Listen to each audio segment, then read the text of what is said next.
L'idée de la communication de ce matin était de déterminer dans quelle mesure la communication des marques pouvait avoir un impact sur l'expérience client. Quand on parle de communication, on parle aussi d'interaction et on s'aperçoit aujourd'hui que les consommateurs ne sont plus des récepteurs uniquement des messages des marques. Il y a une interactivité qui est de plus en plus forte et qui est même revendiquée de la part des consommateurs.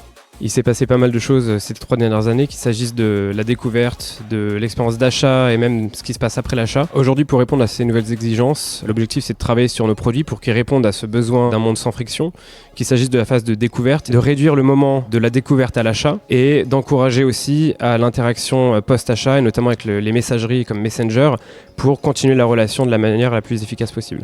L'enjeu, c'est vraiment de continuellement s'adapter aux attentes des clients, des joueurs, proposer l'expérience la plus riche possible, qui n'est pas uniquement sur l'agressivité commerciale, mais plutôt proposer une expérience avec une richesse de contenu, de services. C'était effectivement une belle occasion de revenir sur la collaboration avec Accenture et toute la création de l'activité e-commerce, avec tout ce que ça suppose de défis internes en termes de nouvelles expertises, d'organisation, de défis technologiques. Confiance, attention, interaction, ça nous paraît être les 3 fondements de la relation, de la nouvelle interaction entre les marques et ses clients. L'idée, c'est d'aller chercher l'interaction avec les utilisateurs et c'est là que la créativité est essentielle selon nous.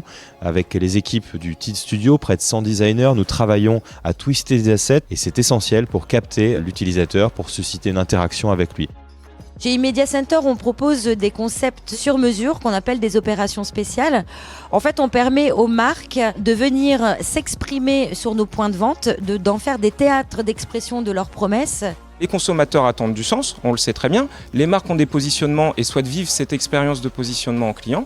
Les consommateurs sont en attente. Nous, on vient juste articuler tout ça en amont en qualifiant les clients avec des dispositifs pertinents et performants. Et ensuite, on vient justifier des investissements avec la mesure du ROI.